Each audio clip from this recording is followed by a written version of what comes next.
Hi, welcome to Ammu's semi kitchen. അപ്പോൾ ഇന്ന് ഞാൻ റെഡിയാക്കാനായിട്ട് പോകുന്നത് ചെറുപയർ കറിയുടെ റെസിപ്പിയാണ്. അപ്പോൾ നമുക്ക് എങ്ങനെയാണ് ഈസി ആയിട്ടുള്ള ചെറുപയർ കറി റെഡിയാക്കാൻ നോക്കാം. ചെറുപയർ കറി ഉണ്ടാക്കാൻ ആവശ്യമായിട്ടുള്ള ഇൻഗ്രീഡിയൻസ് എന്തൊക്കെയാണ് നോക്കാം. 3 കപ്പ് ചെറുപയർ, 1.25 കപ്പ് തേങ്ങ, 2 അല്ലി വെളുത്തുള്ളി, 1 ടീസ്പൂൺ ജീരകം, ഒരു വലിയ പച്ചമുളക്, 1 സ്പൂൺ മഞ്ഞൾപ്പൊടി, കുറച്ച് കറിവേപ്പില, ആവശ്യത്തിന് ഉപ്പ്. അപ്പോൾ നമുക്ക് ഇത്ര ഇൻഗ്രീഡിയൻസ് വെച്ചിട്ട് എങ്ങനെയാണ് ഈ ചെറുപയർ കറി റെഡിയാക്കാൻ നോക്കാം. ഇപ്പം ഞാൻ കുക്കർ എടുത്തു വെച്ചിട്ടുണ്ട്. ഈ കുക്കറിലോട്ട് ഞാൻ ചെറുപയർ ചേർത്തിയിട്ടുണ്ട്. ഈ ചെറുപയർ വേവിക്കാൻ ആവശ്യമായിട്ടുള്ള വെള്ളം ചേർക്കാം. ഇതിലേക്ക് നമുക്ക് ഇനി എടുത്തു വെച്ച മഞ്ഞൾപ്പൊടി ചേർക്കാം. ഇനി കുക്കർ അടച്ചു വെച്ചിട്ട് നമുക്കൊന്ന് വേവിച്ചെടുക്കാം. ഇതൊരു 4 വിസിൽ വന്നു കഴിഞ്ഞാൽ നമുക്ക് ഓഫ് ചെയ്യാം.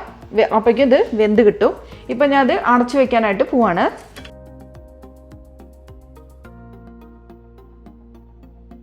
ചെറുപയർ റെഡി ആവുന്ന നേരം കൊണ്ട് നമുക്ക് ഇതിലേക്ക് വേണ്ട അരപ്പ് റെഡിയാക്കാം.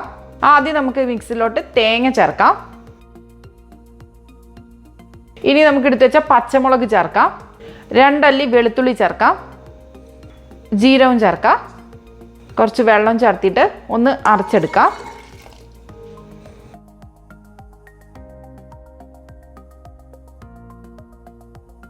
ഇപ്പം ഞാൻ ഇതൊന്ന് നന്നായിട്ട് പേസ്റ്റ് ആക്കിയിട്ട് അരച്ചെടുത്തിട്ടുണ്ട്. ഇപ്പം ഞാൻ കുക്കറിൽ നിന്ന് ചെറുപയറൊന്ന് മാറ്റിയിട്ടുണ്ട്. നന്നായിട്ടൊന്ന് വെന്ത് വന്നിട്ടുണ്ട്. എനിക്ക് 4 വിസിലിൽ ഇത് വെന്ത് കിട്ടിയിട്ടുണ്ട്. ഇനി നമുക്ക് നേരത്തെ അരച്ച് എടുത്ത് വെച്ച അരപ്പുണ്ടല്ലോ, അത് ഇതിലേക്ക് നമുക്ക് ചേർക്കാം. ഇനി നമുക്കിത് നന്നായിട്ടൊന്ന് മിക്സ് ചെയ്തിട്ട് എടുക്കാം.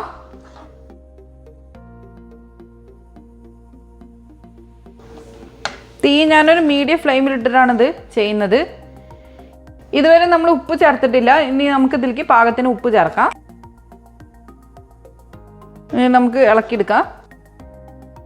ഇനി ഞാൻ ഫ്ലെയിം ഓഫ് ചെയ്യാനായിട്ട് പോവാണ്. ഇതിലേക്ക് നമ്മൾ ലാസ്റ്റ് എടുത്ത് വെച്ച കറിവേപ്പില ചേർത്ത് കൊടുക്കാം.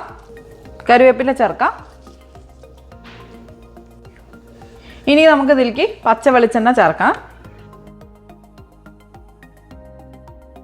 ഞാനൊരു 4 സ്പൂണ് വെളിച്ചെണ്ണ ചേർത്തിട്ടുണ്ട്.